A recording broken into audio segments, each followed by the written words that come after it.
Okay, so you should all now be able to see my header slide, yes? Yep. Okay. So thanks for the invitation to talk here today. It's a good opportunity to get in touch with a bunch of people who are interested in fathering, and I can't do this without dropping a plug for the Australian Fatherhood Research Consortium.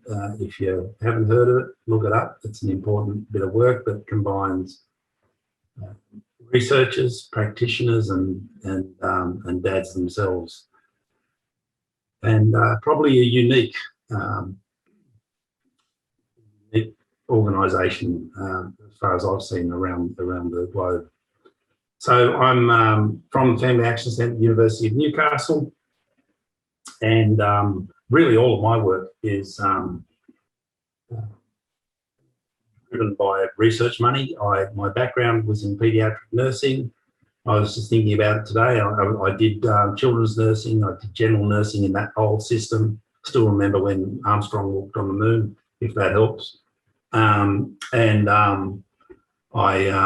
also ended up training as a diabetes nurse, worked in children with diabetes for a long time, and I did midwifery as an accident. I was chasing a girl at the time, and it was a good experience. So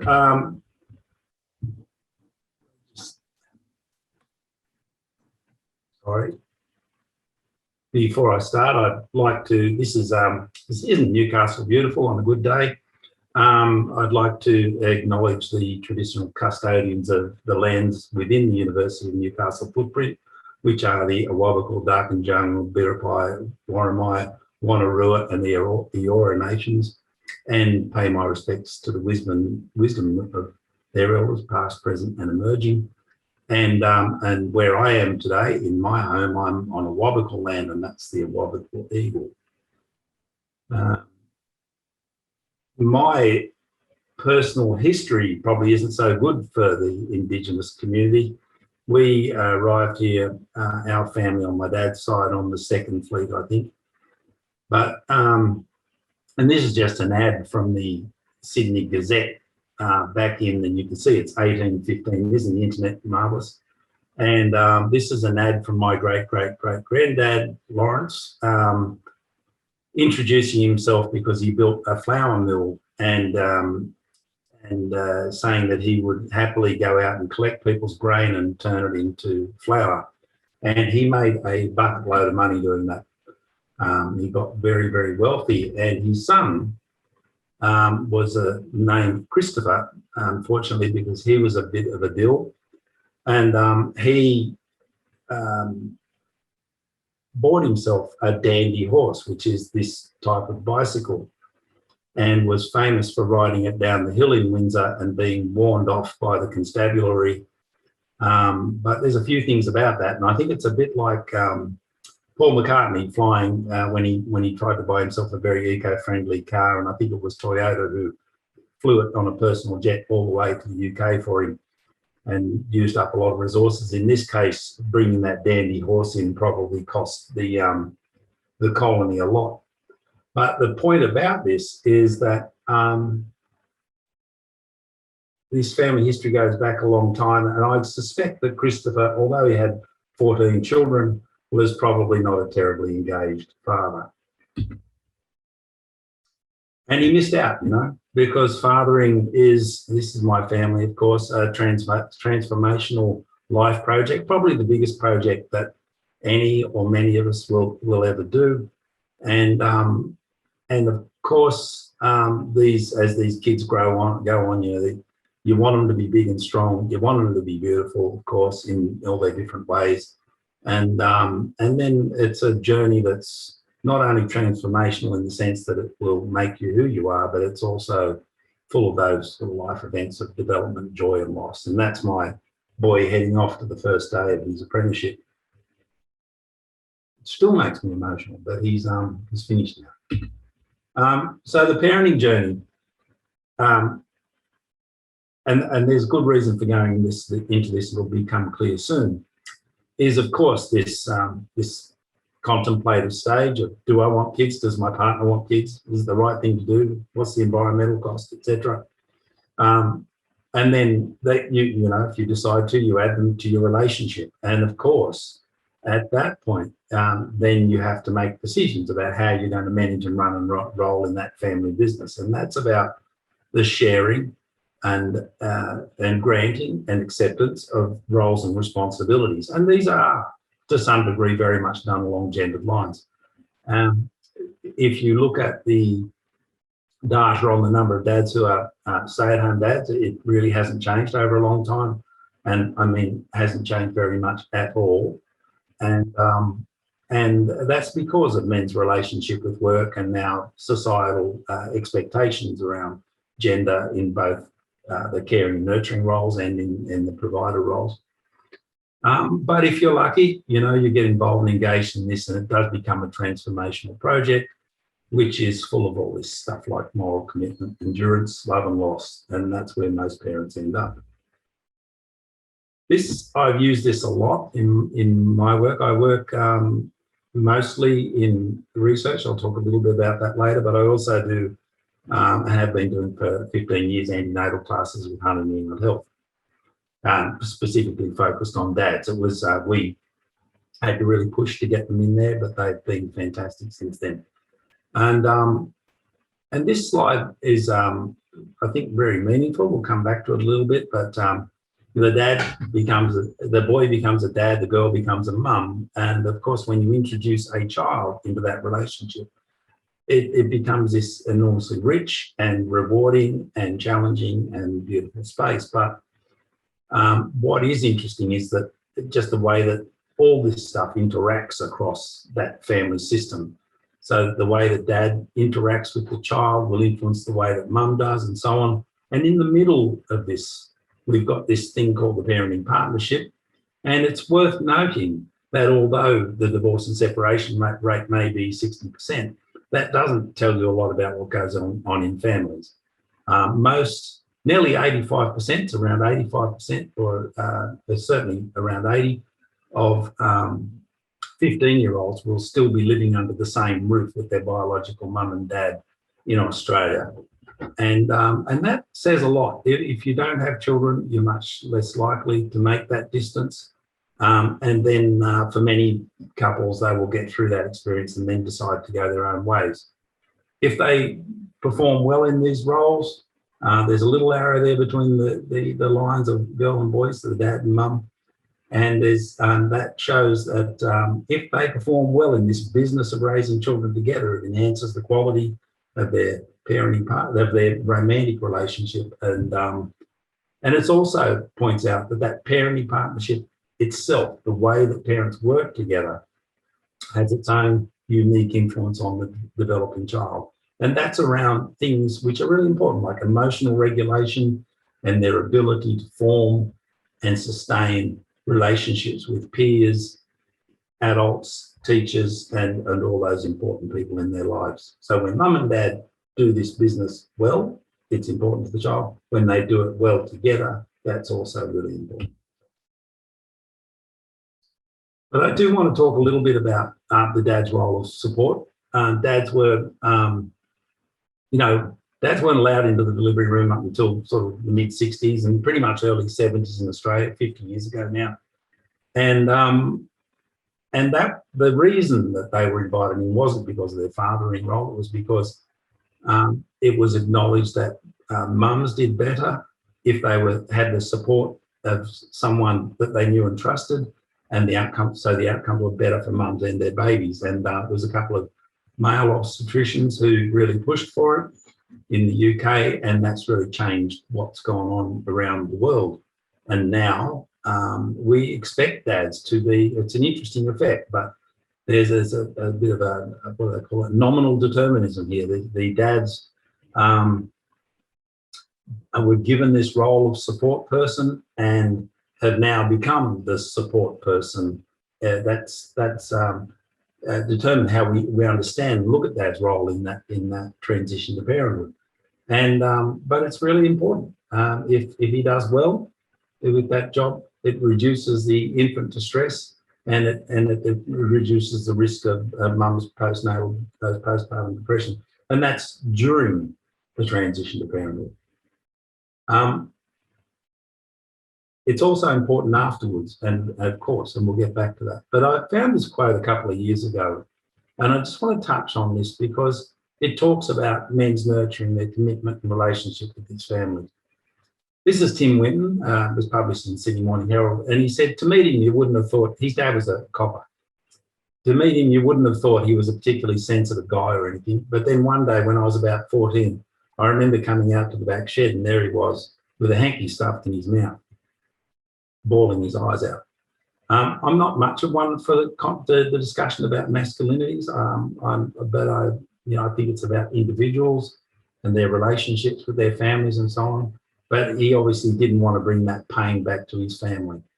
It turned out his dad was leaving to work in another station, in another town for 6 weeks. He loved us so much he didn't want to go to work. And I think it's important to understand these gender differences and what we do and don't know about them. And the reason for this slide is to show you, particularly focusing on empathy or nurturing.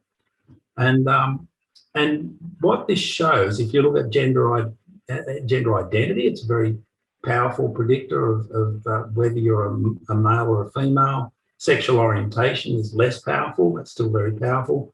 Preference for boys' toys is getting down to the edge of not meaningful. Height is actually also there, so but it's can predict that. So, but as you know, if you look around, most men may be taller than women. But then, if you go down this list, you see that physical aggression is not so predicted. And this is from Spinney did this work bringing all this research together, and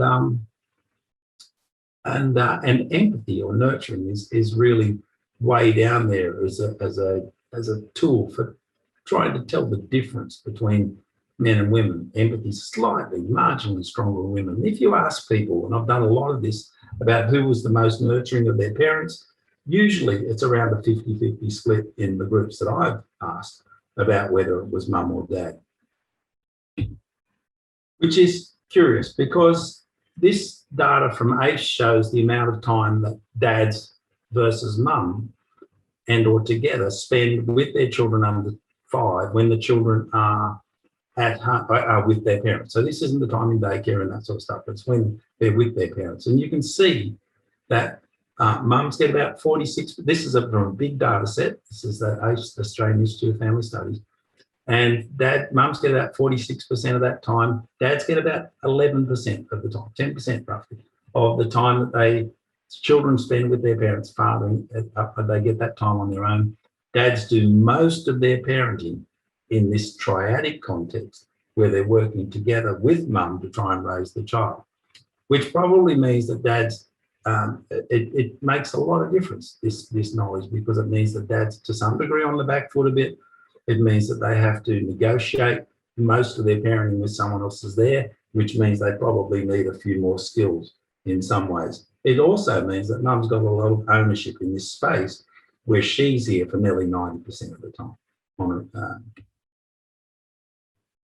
There are some differences for dads that are worth knowing about, the time on their own with their kids. Dads are actually often slower to form attachment relationships with their children. They are often, believe it or not, and there's some other recent research on this, more sleep deprived than mothers during the transition to parenthood. Maybe it makes sense because they have often to go to work.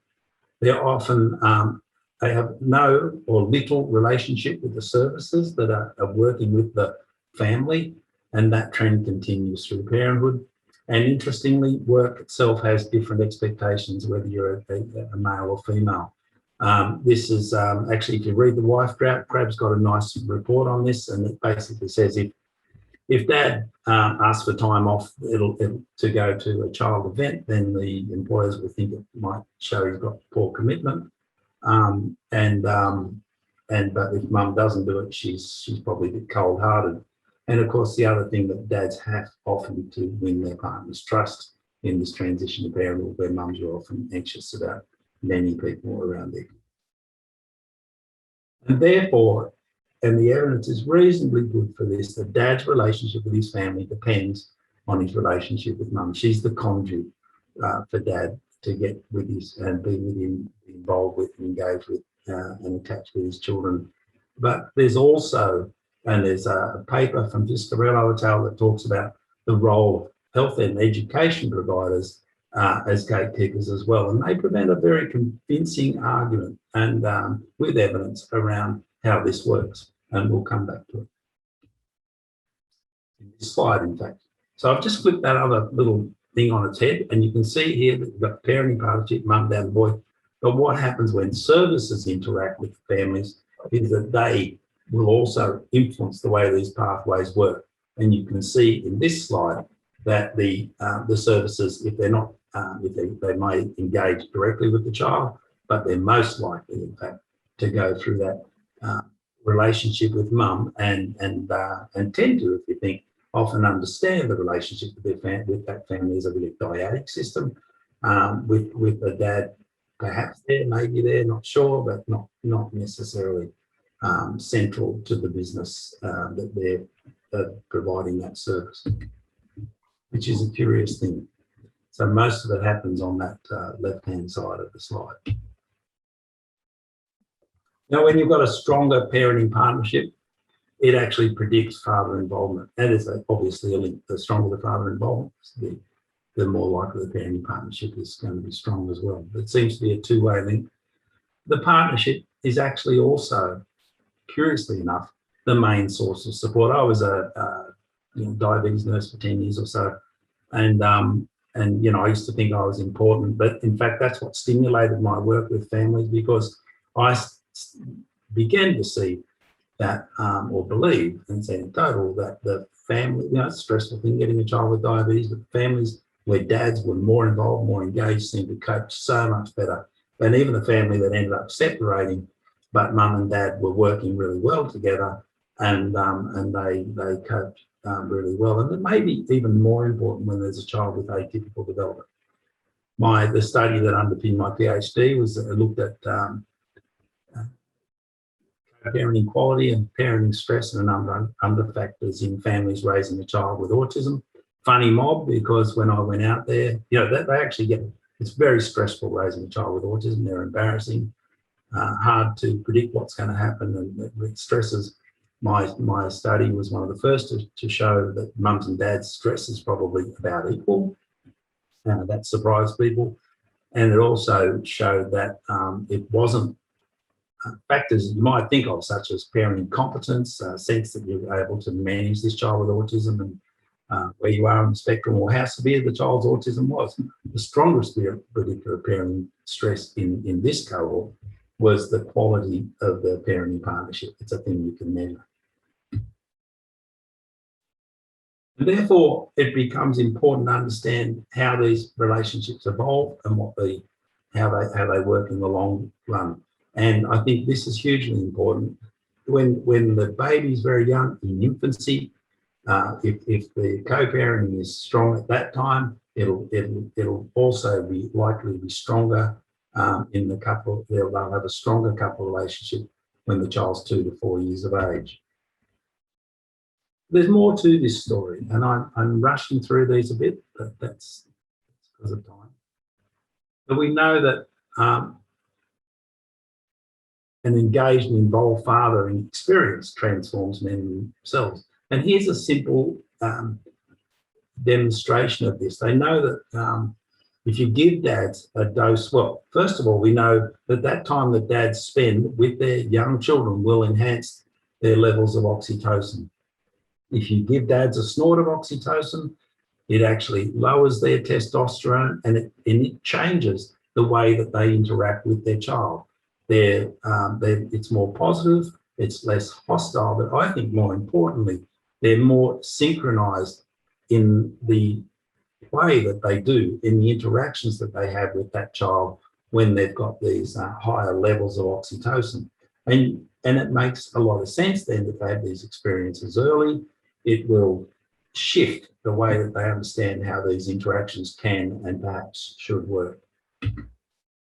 When you've got an engaged and involved dad, this is what it might look like across those first 1,000 days. It's this simple stuff in the early part, and then with infants it becomes more of this tickling and swinging and jiggling, and then finally with toddlers you can get into the rough and tumble.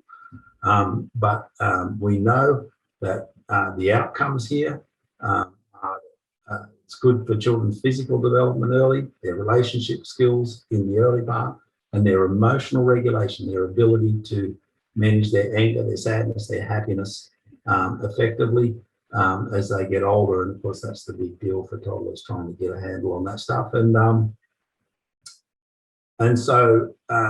of course, it's also good for the dads themselves.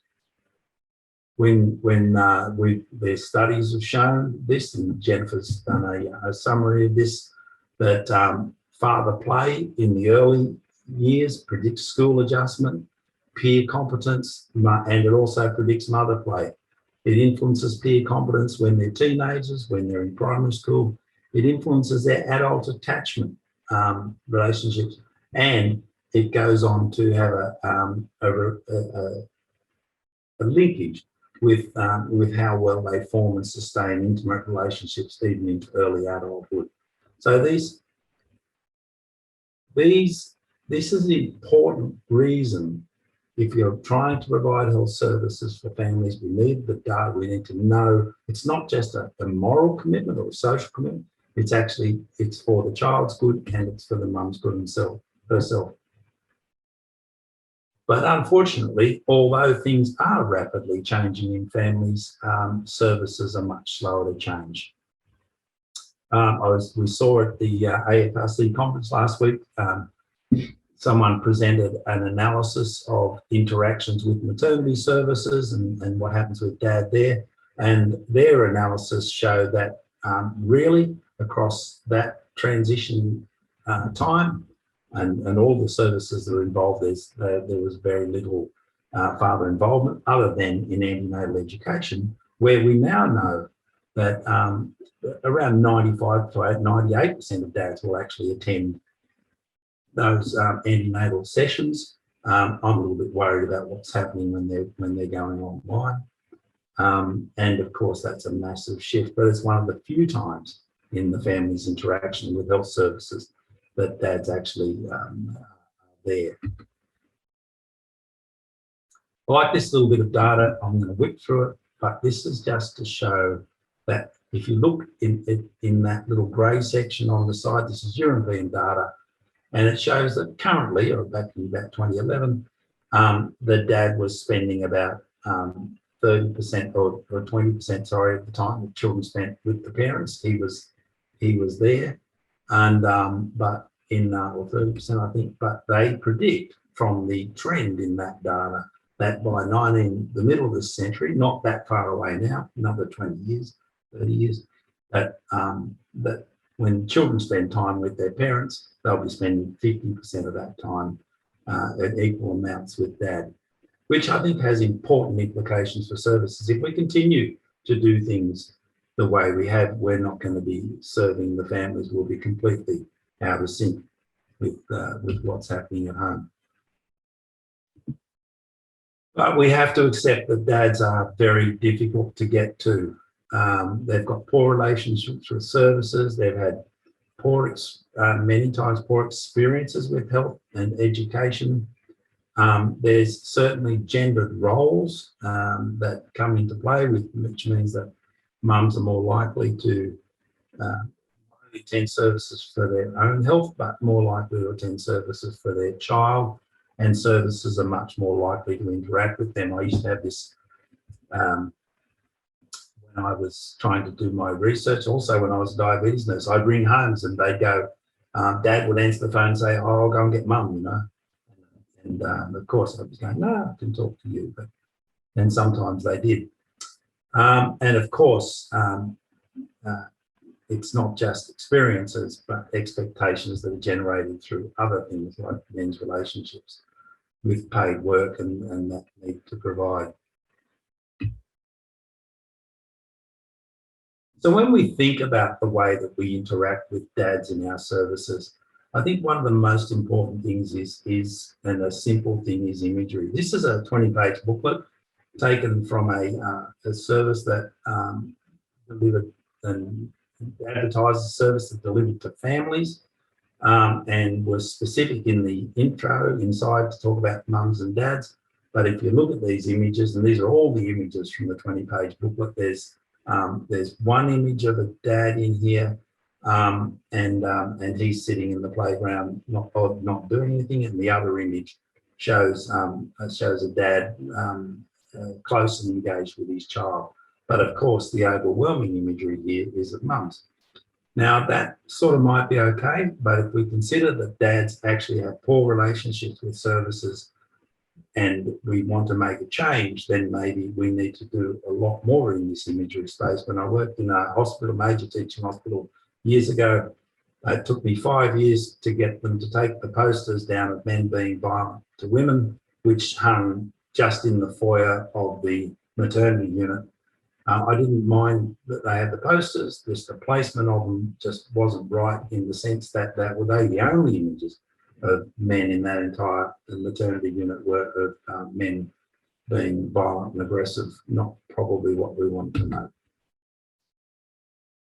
But it also is important to think about the way we communicate with families if we want to engage and talk with dads. If you're trying to talk with dads, if you're trying to engage with them, then you probably can't write a letter saying dear parents, because when dads see the word parents, that means mum. And if it says mum and dad, then it means probably more dad. If you really want to talk to dads, you've almost got to go dear dad.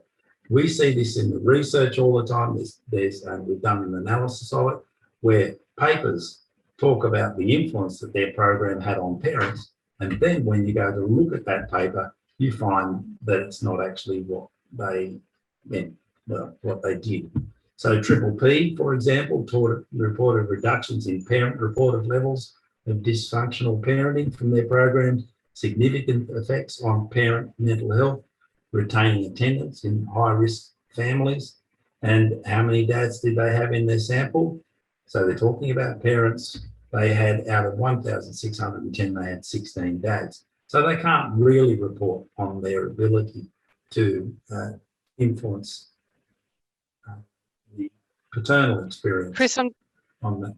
Yes. Sorry to interrupt you, but I'm just going to have to get you to wrap it up. Are you close to the end of your presentation? No. I thought I was going through till 2:30 on what I was sent. So if you'd like me to stop, I can. Yeah.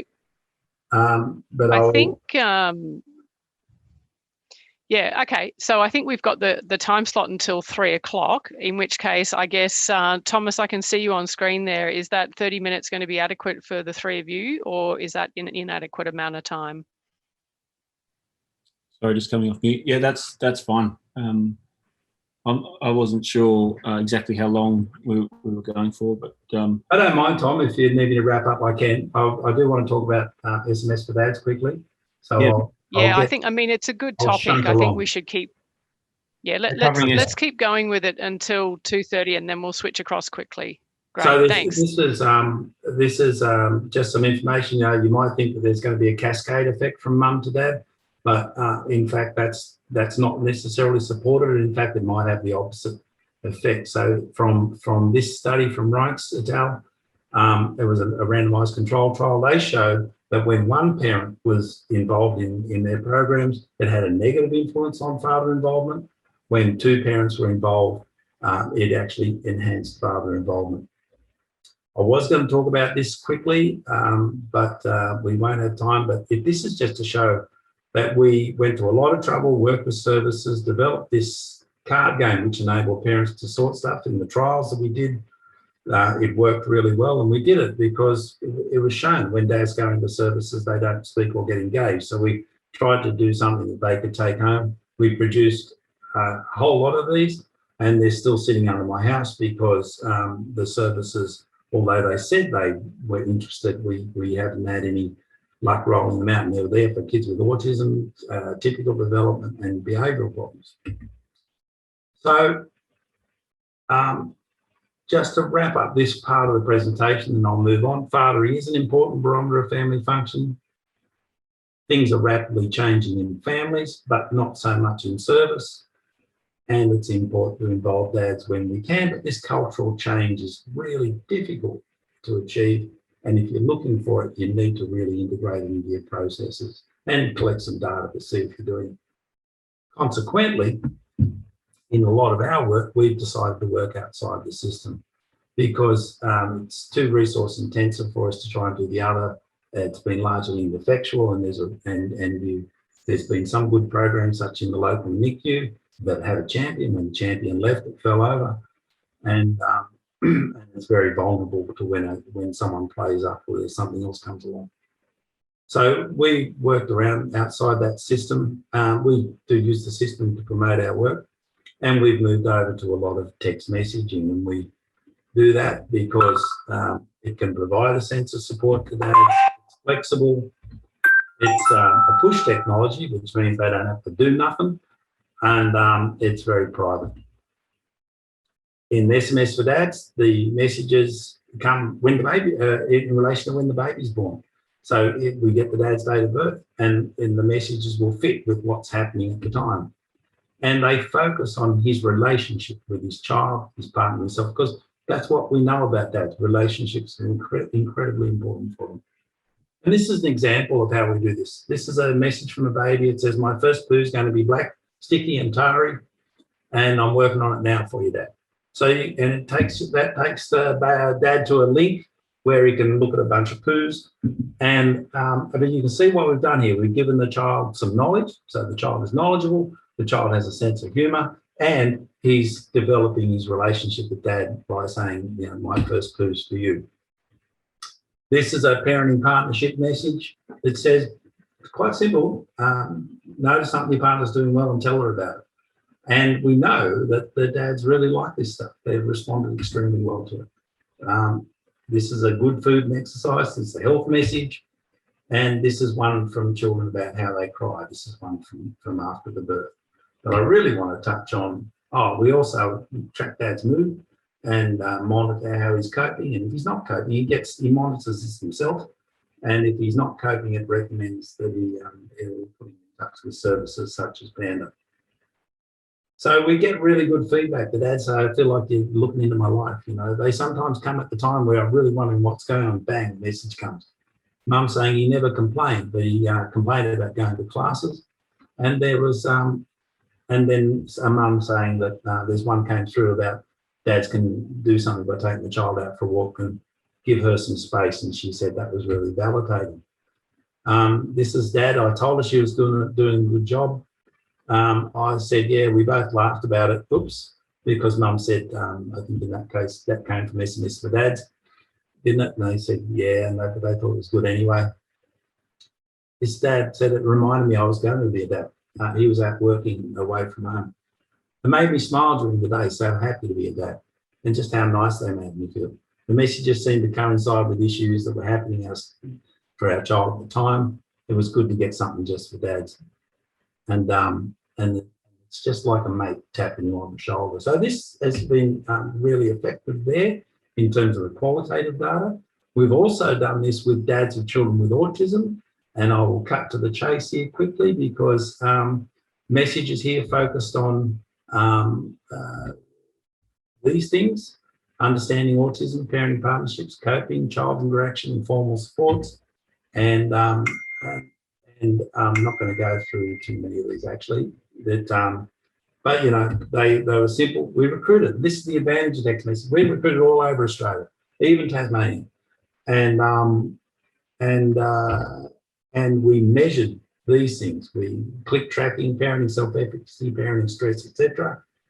And what we got was that only 21 dads dropped out of this cohort of a couple of hundred. 95.8 enjoyed the messages. Most of them felt more supported, and a lot said it influenced their parenting and gave them a better understanding of their child. Pretty amazing you can do this for about $5 a day. We also showed a reduction in this parenting stress that was statistically meaningful, and an increase in their sense of parenting self-efficacy. I can't go through all those. I was going to show this video. This is our latest project. If you look up Dad Play on the web, you will find it. And this is a project that Jennifer St. George is running, and it's trying to just teach dads about playing. It's got lots of nice little videos and things that talk about things like a sock wrestle and other types of rough and tumble play. Teaches them how to do it, teaches them stuff about what children are thinking in play, and it teaches them it doesn't have to end up in tears. I will finish now without bothering to go through this, but just to say, this is a difficult space. Cultural change is really hard. If you want to do something, start thinking about the imagery in your places. There are services there that you can connect dads with, but most of them, and particularly SMS for Dads and so on, work outside the system. And they can, the evidence suggests that can actually be effective. So I just got to acknowledge Richard, who's the founder of SMS for Dads, and Jennifer I work with, and Charlie Lewis, who's gave us a couple of those slides. So I'll hand over to Tom. And sorry for cutting into your time there, Tom. Thanks very much, Chris. That was fantastic. It's certainly an interesting line of work. And I mean, it was interesting. I had noted down one question. There's been a couple of comments, some very enthusiastic responses to what you presented. So that's really awesome. Funny enough, the one thing I was going to ask was, what was the thing you would change immediately if you could? But I think you answered that in terms of that father imagery. I think, would I be correct in thinking that the most simple thing that everyone could do straight away would be actually to change the visuals that are out and about, if you're going to do one thing? Tell me if I'm wrong on that. You're on mute again. That was good, because then when I swore, you didn't hear me. I think that is, it's obviously a simple thing to do. One of the difficulties is that we used to be able to get those images from Ballarat. The Australian Fatherhood Research Consortium is actually thinking about producing some posters that you can just print out off the site. But the other side of that, and it's really difficult when I talk about cultural change. When I worked as a nurse unit manager in an adolescent ward, we got some of those images and we put them up, and they got vandalised, and they got vandalised by the staff. And so I think it's a difficult space, and obviously people can carry some baggage around what happened with their fathering and so on. So yeah, I think that's a simple thing you can do, but don't be surprised if you get a bit of pushback. Not as simple as it seems. I've experienced some of that in my existing role, actually. So I know what you're talking about. Let's see if we can change that and move on. But thank you so much, Chris. I think what I'll do now is I'll hand over to Helen Funk, Thomas Docking, and Debbie Spink, and I'll get you guys to introduce yourselves individually rather than me going through that again. And thanks. Thanks, Emma, and thanks, Chris. I just want to firstly acknowledge the traditional owners of the land that we're meeting on for here. It's the Gubbi Gubbi people, and acknowledge the elders past and present, and the babies that have been born on this space, and the mums and dads who have been part of that. That's a meaningful connection we have with the country and the people. And today, I also want to acknowledge the work that Chris has done and brought to us in defining father inclusiveness, giving us some real solid, meaty chunks around the research, the evidence, and what it means, and also how they've translated that research into activities and actions and programs that really connect with dads in a culturally appropriate way. So congratulations to all your work you've done there, Chris, and I hope this session that Helen and myself and Debbie are going to go through will celebrate some of the research translation into the community, and show how we've attempted to take on those learnings from Australian Fatherhood Research Consortium and implement them across the various communities in Queensland. My name's Thomas Docking. I'm the founder of Dad's Group and Man with the Pram. I'm currently the president of Capia, Queensland, and I'm father of 3 and husband of Kate Docking, and together I guess we've been building different ways to connect in a meaningful way with fathers for the last 7 years since we had our unexpected, unplanned, but beautiful daughter, Evelyn, who's now 7 years old. Today we're going to be sharing with you a little bit around Dad's Group and how we've trialled and had some preliminary success in engaging fathers in different ways. We're also going to share a bit of the work and a bit of Helen's story, where she's come from and why she's passionate about the work in the fatherhood space.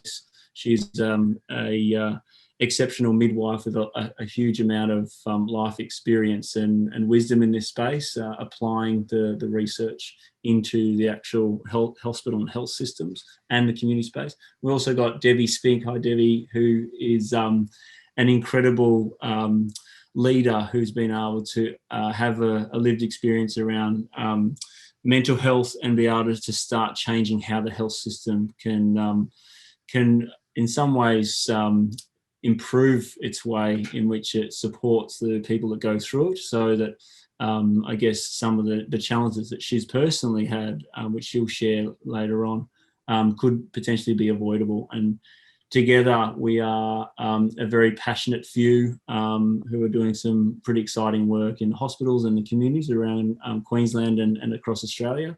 And with that, I'll probably hand over to Helen, if that's okay, Helen, to share a bit about your journey, and then some of the work in the hospitals we'll get to as well. Thank you, Tom. Are you going to share the slides or? Oh, sorry, yes. So, okay, thank you. All right, so thank you. As Tom said, I'm a midwife. I work clinically here at in Redcliffe, and also as part of my project role in Metro North in Queensland as well.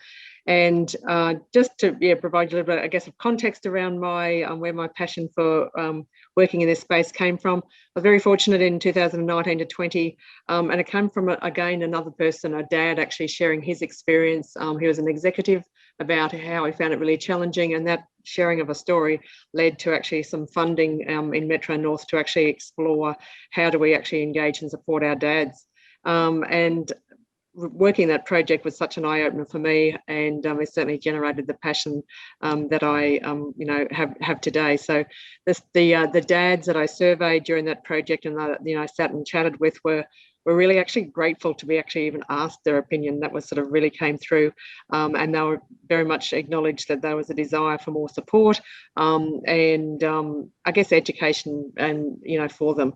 So that confirmed, as what Tom often says, that unfortunately maternity services unintentionally actually exclude dads, and the flow-on effect of that is reducing our supports for mums, because Richard Fletcher recently actually said in a webinar for us that over 90% of mums, the first person they actually reach out to as partners. So if we're not supporting our dads better, that's going to actually then have that flow-on effect of them not being able to support their mums. So I think it's a really, really important thing. So as a result of that initial project, it generated my desire to help, bring about some change in this space. And fortunately, we were able to receive some funding, and I joined a collaborative project with both Tom and Debbie in a nutshell, improving our engagement and support for dads, and also improving our education to both expectant mums and dads around the whole emotional preparation and transition to parenthood. I'll leave that, Debbie will talk more on that shortly. So I guess what does the focus on engaging dads, what does that look like for the projects that I'm involved with in both the one in Metro North and then more broadly the one that Tom referred to across some of the regional hospitals? And lovely to see a couple of the midwives that are involved in those projects in this space as well. So Fiona and Jackie, which is awesome.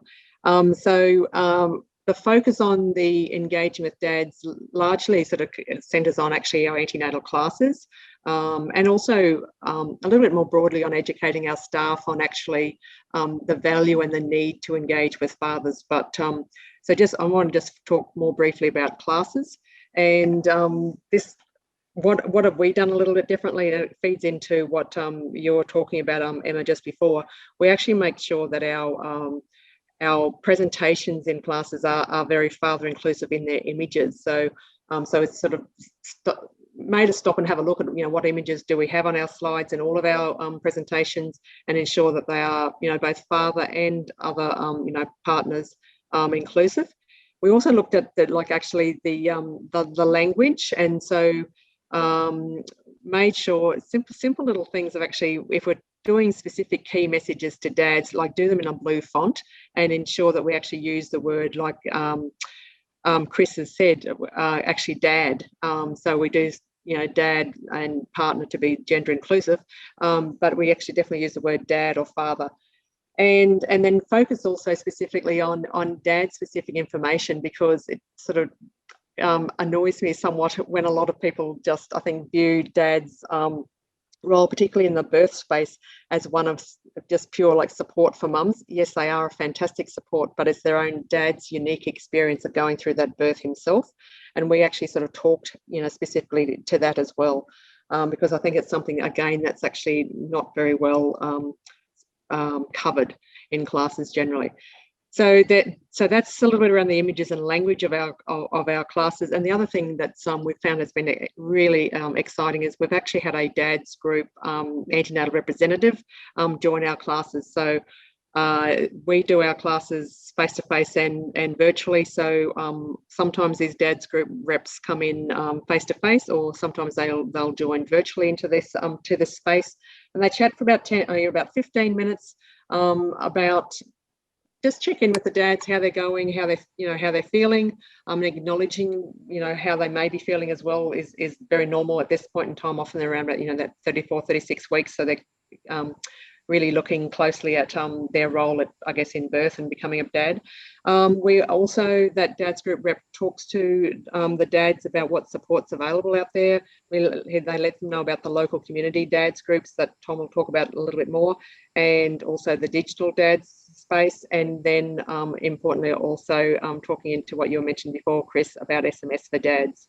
So both the dads group representative and the midwives co-facilitating classes sort of provide several like nudges to supports for dads.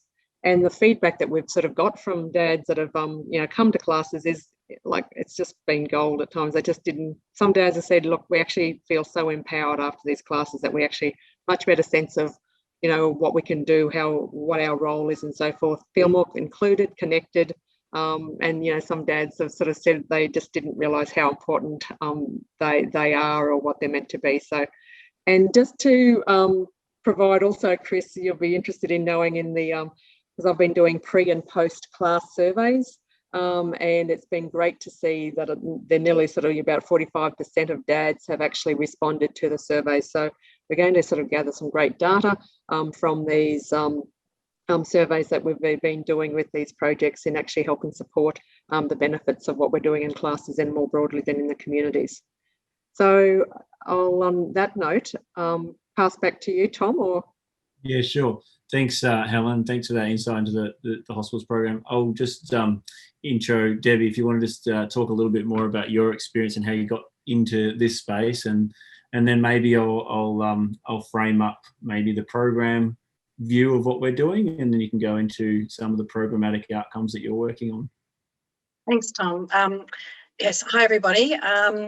So I am the mother of two daughters, 18 and 16 years of age, and as Tom had indicated, I did have my own really significant experience with perinatal mental health problems during pregnancy, in particular with my second, and definitely postnatally. I was very unwell with postnatal depression and unable to connect with my child at that time. Neither myself nor my husband or anyone around us had any real understanding around the emotional health risks and challenges associated with becoming a family. So neither of us knew what to look out for. We didn't know what to do.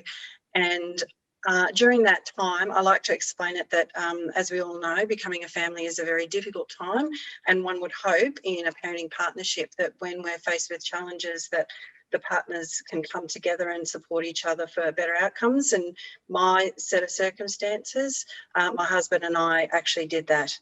So we moved further away from each other because neither of us had the understanding and the simple skills that we needed to try to work through this together. And so one of those unintended negative consequences that our system can unfortunately deliver by not supporting dads is what happens to families like mine. So I'm confident that if my husband was able to better support me, that things would have worked out quite differently.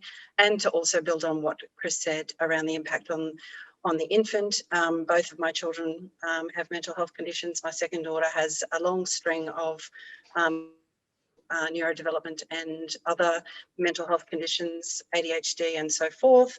And we know that the evidence suggests that we can link the expression of those types of conditions resulting from those early experiences for a baby. So I personally am extremely passionate about making the system change and working with Helen and Tom to do that, and know that if we are better able to engage and support and dads, and just we give them very simple little strategies that we know are effective, that can help that parenting partnership stay together, then we know that the outcomes are better. So thank you, Tom. That's my brief intro.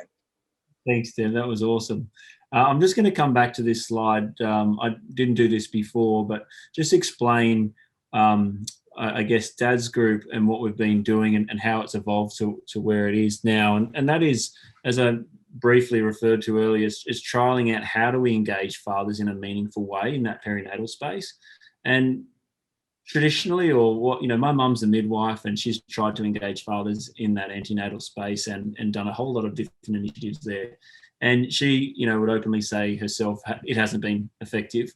I remember a story she shared where she set up an event for the dads, and in the community, she had, pizza and all the different things you'd expect dads would be feel comfortable with. And only one dad rocked up, and he was one of the ministers for the local church who, mum would say maybe felt sorry for her because no one rocked up.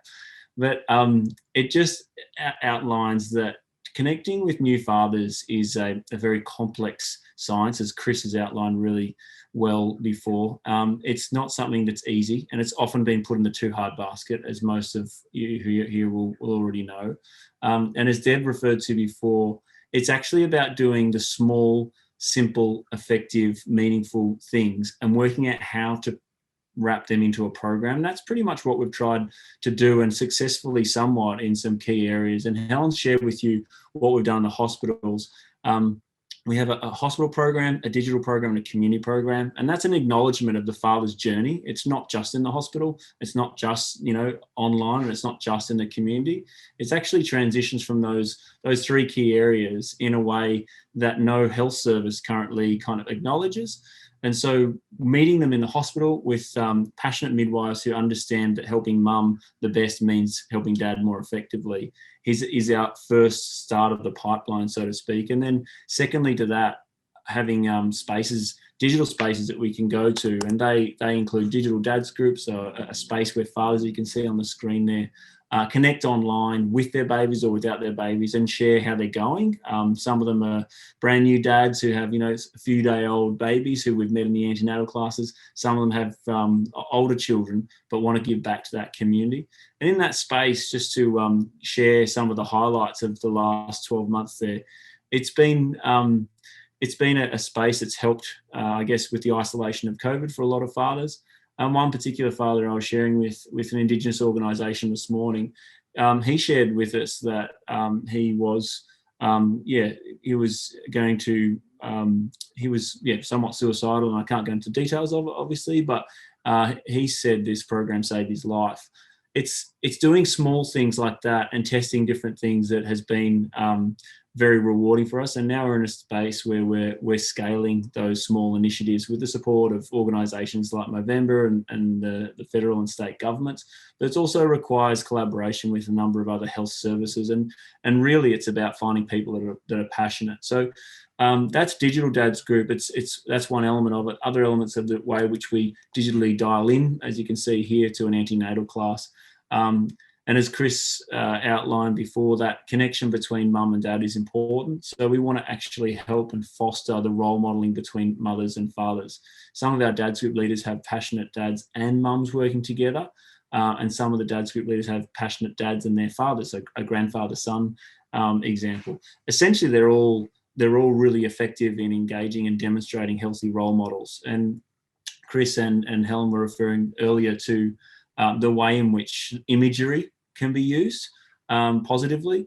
And we've really leveraged that for a number of years now. So each of our Dads Group events, we focus on a family inclusive, father inclusive approach, capturing a simple photo of that and sharing it online.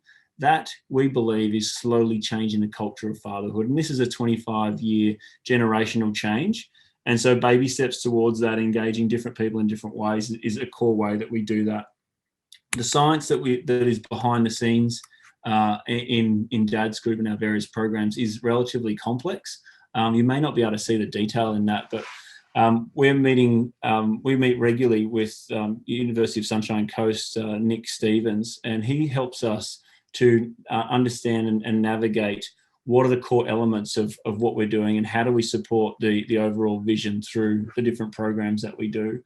This process has allowed us to build systems and programs and processes that look really simple on the outside, but they're meaningfully engaging fathers in an effective way inside the program. And that's all we can really hope for, is something simple that, and in a similar way that SMS for Dads, it's somewhat simple for the user, but it's meaningfully engaging and connecting with them. And it's cutting across cultural barriers. It's cutting across technological barriers. It's allowing remotely geographic people to access services where they wouldn't otherwise.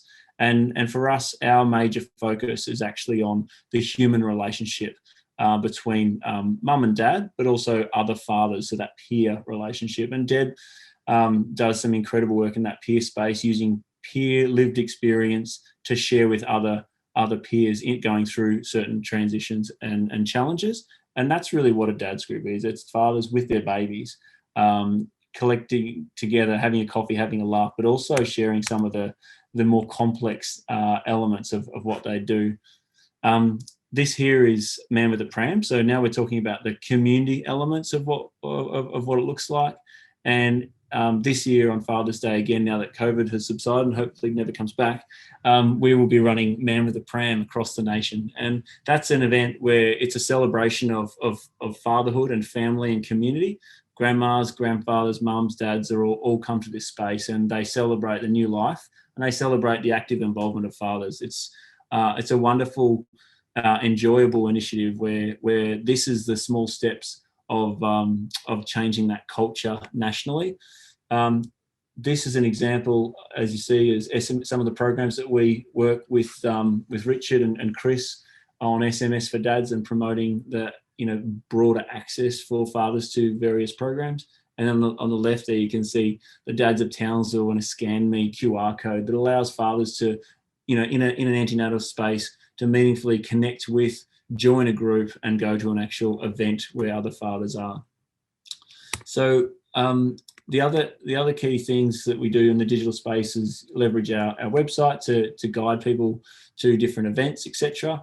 And here's some imagery of those spaces where we think a core for changing the culture of fatherhood, which is in the social or public space with fathers and their babies, doing something that celebrates fatherhood. They're heartwarming, but they're also very much life-changing for some of these fathers who, as I said earlier today, we are particularly good at hiding the challenges that we have as fathers. And I think everyone would understand that. You've all got your experiences as a father or partner to a father, or you've had a father yourself who you've actually seen crack at different times, or known that they needed some support. This space that we provide fathers is a unique space where they can feel connected and able to share with other fathers. It really did, as I mentioned before, come about because I didn't really connect well with the health system personally when I found out as a surprise that we're having a baby. And in doing so, hung out with two fathers who had their little babies. And that was a place where I had a genuine amount of comfort and enjoyment, and wisdom was passed across to me by them role modeling. And I thought, I've never felt more comfortable to ask the complex questions that I may not want to talk to my wife about yet because I'm not ready.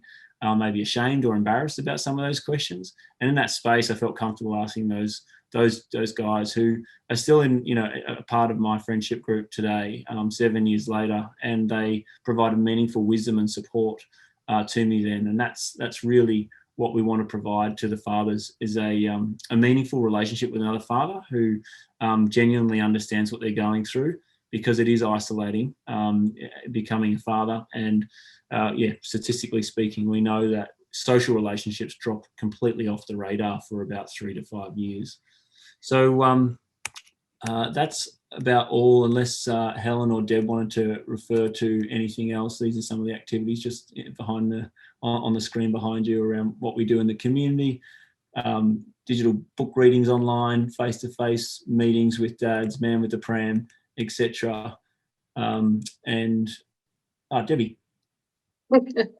Thanks, Tom. Just a couple of quick things that I wanted to add. Helen mentioned earlier about our antenatal class. It's a unique class. It focuses on emotional preparation and transition into parenthood for both mums and dads. And I've been working with Helen, iterating that for almost 10 years now. And it's our Born Ready program with Dads group now. And it's a 2-hour class that focuses on that, but very, very importantly, all throughout the journey, as 10 years of delivering this class, I can categorically tell you that I believe it's the dads in that class who have engaged more than the mums. And I think one of the key reasons is that class is co-facilitated with a midwife and a person with a lived experience like myself. And part of that class is sharing that personal story about that transition. And so what we do by doing that is we give permission and create a safe space to be honest and real about what people are thinking and feeling about becoming a parent. So the dads are highly engaged in that class.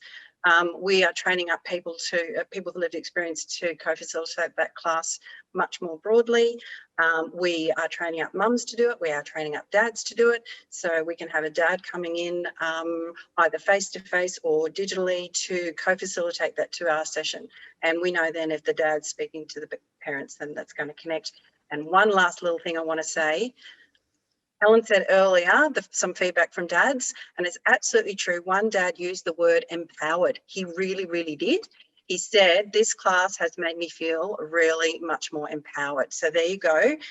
I think I want to bust a bit of a myth that dads don't really want to talk about emotions, because in my experience, when you create a safe space, there it is. Couldn't agree with you more, Deb. Thank you for that. And thank you to everyone who's been part of this. And if you have any questions, I'm happy to go through any questions about the programs that we're doing. We're growing these programs through hospitals across Queensland at the moment, and in discussions with hospitals more broadly speaking across Australia. And our vision or hope is that each hospital and council or community space will have that transition to fatherhood mapped more effectively, and so we can connect with the 300,000 odd fathers that become fathers or have a baby each year in Australia, and help them navigate their way into a safe, healthy community environment and build those safe villages for those children to grow up in.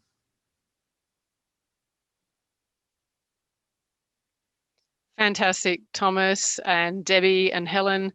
That was a really great presentation. It's so nicely rounded out to what Chris started us off with, which is really fantastic. I certainly was struck by the fact that I think there's a lot of a subjective feel in this. Thomas, you spoke about how your mum as a midwife tried certain techniques, and anecdotally, she personally found that things were really tough to engage those dads in the early parenting sort of time frame. But I think what's really nice to see in the work that you're doing along with Chris is that you're actually objectively able to measure it.